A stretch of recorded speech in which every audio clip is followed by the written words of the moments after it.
حرات میں حضور علیہ السلام کی اولاد سے ایک شہزادی بیوہ ہو جاتی ہے تو وہ اپنے بچوں کو لے کر کے سمرقند میں آتی ہے اور پوچھتی ہے کہ یہاں کوئی شخص ہو جو مجبور لوگ مفلوق الحال لوگوں کی مدد کرتا ہو۔ تو لوگوں نے بتایا کہ یہاں دو بڑے سخی لوگ ہیں، ایک مسلمان ہے اور ایک مجوسی ہے۔ تو اس نے کہا مجھے تو مسلمان کے پاس ہی جانا چاہیے، اور گئی اور کہا کہ میں مفلوق الحال ہوں، میرا خاندان رسول صلی اللہ علیہ وآلہ وسلم سے تعلق ہے، غریب الدیار ہوں، شوہر کا سر سے سایہ اٹھ گیا ہے، یہ بچے ہیں، تو آپ اگر میری مدد کر دیں تو میری سفید پوشی کا بھرم باقی رہے۔ تو اس نے کہا کہ بہت سارے لوگ آتے ہیں اور اس طرح کی باتیں کرتے ہیں، تم بتا سکتی ہو کہ تمہارے پاس کیا ثبوت ہے خاندان رسول سے ہونے کا؟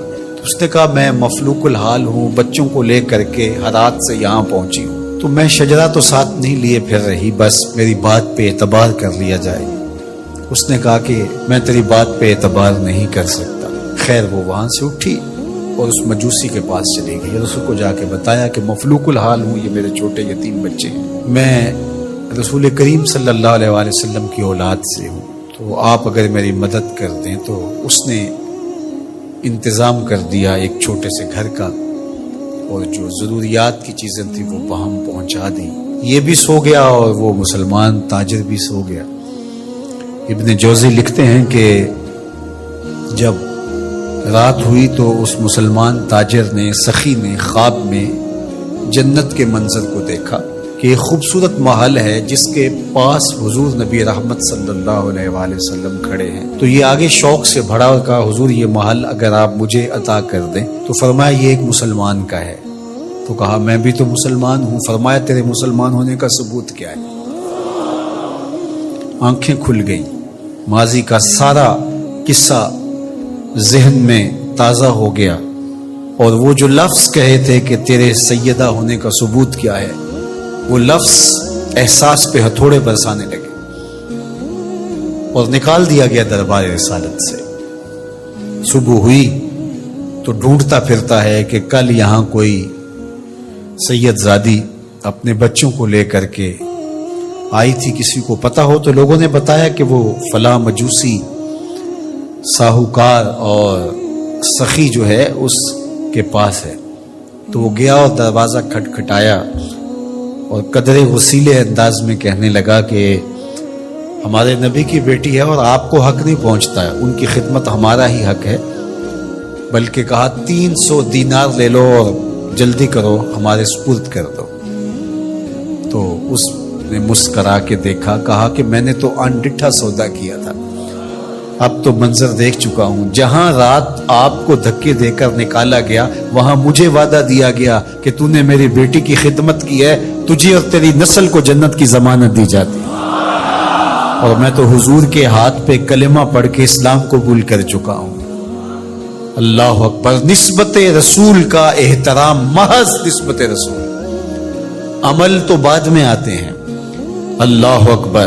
تو فرمایا کہ احبو لأہل بیتی لحبی، میرے اہل بیت سے محبت میری وجہ سے کرو۔ اللہ اکبر۔ امت کو سمجھنا چاہیے کہ اہل بیت رسول کا معاملہ کتنا حساس اور کتنا نازک ہے، اور آقا کریم نے کس قدر اس کو اہمیت کے ساتھ حجۃ الوداع کے موقع پر ارشاد فرمایا، اور دوسرا حضور علیہ السلام نے مقام خم پر باقاعدہ خطاب کرتے ہوئے ارشاد فرمایا۔ یہ مکہ اور مدینہ کے درمیان ایک جگہ ہے۔ الا ایھا الناس، اے لوگو، انما انا بشر یوشک ان یاتی رسول ربی فاجیبو، فرمایا کہ میں بشر ہوں، موت کا فرشتہ پیغام لے کر میرے پاس بھی آئے گا اور میں رب کے بلاوے پر حاضر ہو جاؤں گا۔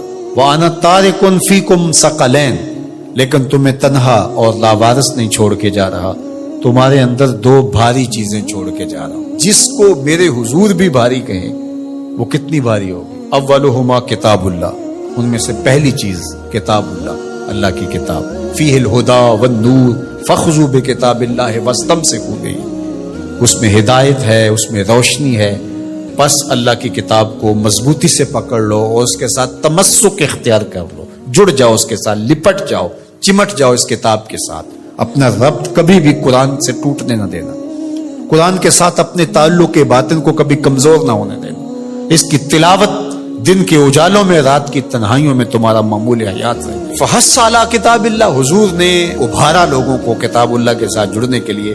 ورغب فیہ، اور ترغیب دی کہ اس کتاب سے وابستہ رہو، اس کتاب سے جڑو، اس کتاب کو کبھی نہ چھوڑنا.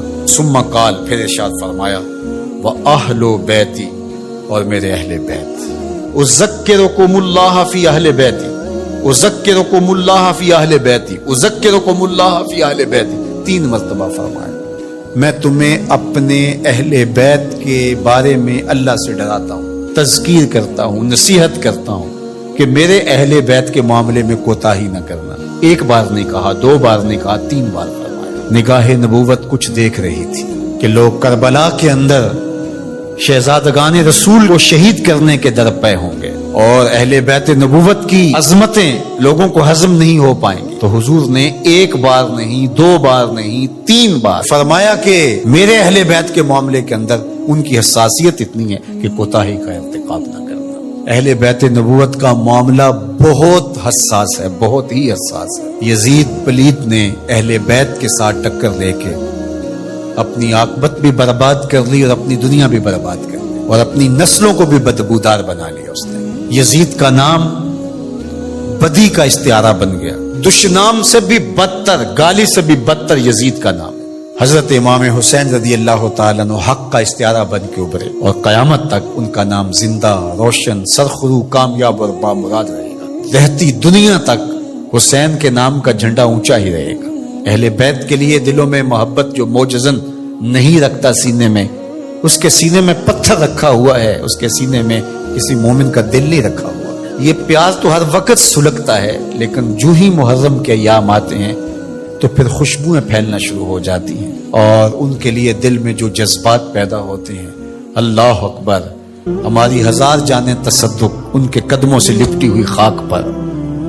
دین کے جھنڈے کو جس طرح انہوں نے اونچا رکھا، سرخرو اور سر بلند کیا، قیامت تک یہ امت خراج پیش کرتی رہے گی، اور محبتوں کے نذرانے ان کی چوکھٹ پہ پیش کرتی رہے گی.